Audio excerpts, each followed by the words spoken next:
boleh, boleh. Baik, teman-teman media, selamat pagi. Assalamualaikum warahmatullahi wabarakatuh.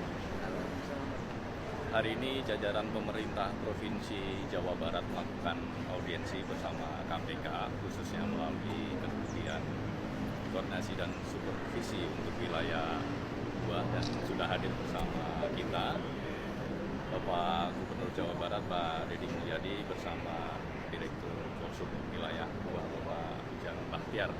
Baik, untuk kesempatan pertama kami berikan kepada Pak Deddy Mulyadi untuk menyampaikan poin-poin terkait pertemuan hari ini. Ya, kita pagi hari ini bertemu dengan jajaran KPK di bidang pencegahan. Terutama kita mendapat arahan dari Pak Ujang Bahtiar. Arahannya adalah seiring dengan kebijakan yang diambil oleh pemerintah Provinsi Jawa Barat untuk melakukan upaya mengefisiensikan, merealokasikan seluruh belanja pemerintah dari belanja yang tidak penting ke belanja yang dianggap menjadi kepentingan publik, terutama di bidang pendidikan, kesehatan, infrastruktur jalan, irigasi, penanganan kemiskinan, jaringan listrik.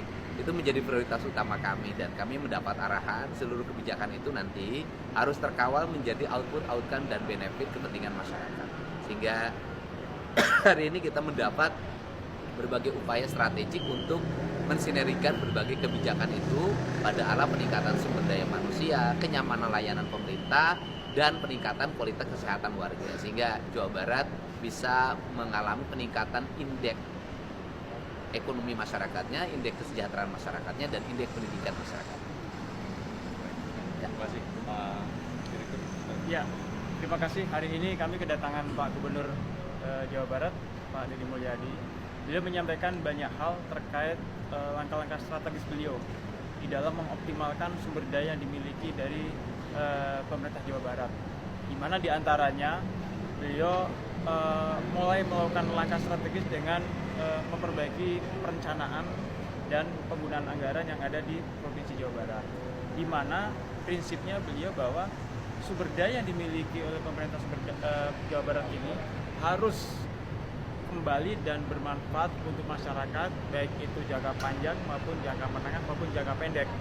Dan ini beliau meminta kepada kami dari KPK untuk memastikan bahwa langkah strategis beliau ini yang pertama memang tidak menjadi aturan, kemudian pelaksanaannya di mana bahwa itu harus ada yang mengawasi. Nah, kegiatan ini merupakan suatu langkah strategi yang kami apresiasi, dan kami berharap bahwa apa yang menjadi ide, gagasan, improvisasi dari Pak Gubernur Jawa Barat ini betul-betul membuat langkah perubahan dan kemanfaatan yang real kepada masyarakat Jawa Barat dan sekitarnya. Demikian, terima kasih. Silakan teman-teman. Izin Pak Demur mau bertanya, apakah program yang dikoordinasikan ini termasuk program siswa ke barat itu, Pak? Oh iya, yang pertama program itu kan gini, kita akan menceritakan realokasi anggaran. Ada 5 triliun lebih, ada realokasi anggaran. Realokasi anggaran itu merubah belanja rutin pemerintah yang dianggap selama ini memboroskan anggaran pemerintah. Kemudian alokasi belanja publik tapi tidak memiliki kepentingan publik. Misalnya di dunia pendidikan, ada belanja 700 miliar lebih untuk TIK. Sedangkan yang dibutuhkan oleh dunia pendidikan adalah ruang kelas baru, sehingga anggaran itu digeserkan menjadi ruang kelas baru. Kemudian ada belanja rutin perjalanan dinas pemerintah. Yang dibutuhkan oleh pemerintah hari ini adalah jalan raya, bukan perjalanan dinas, sehingga ada realokasi dari 700 miliar menjadi 2,4 triliun. Nah, kemudian ada sosialisasi yang biasa dibelanjakan oleh pemerintah. Yang dibutuhkan oleh masyarakat hari ini adalah banyaknya hampir 240 ribu rakyat Jawa Barat tidak punya listrik.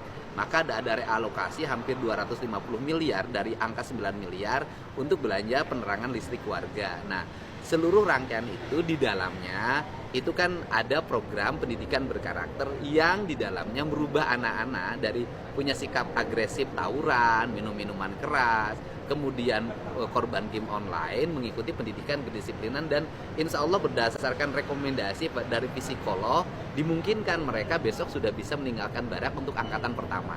Nah, itu di dalamnya ada, dan insya Allah anggarannya produktif. Ada lagi, Pak Sen? Cukup ya? Ya, Oke, baik, terima kasih. terima kasih banyak ya. Terima kasih banyak. Ya, terima kasih.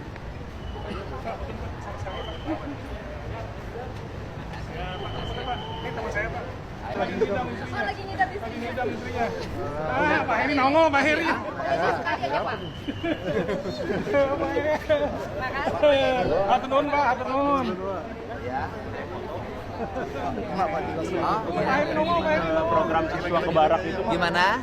KPAI mengkritik banyak temuan Gini. Saya kan sudah sampaikan bahwa KPAI harusnya arahnya hari ini bukan mengoreksi kekurangan dari sebuah kegiatan yang dilakukan yang itu penanganan darurat dari sebuah problem.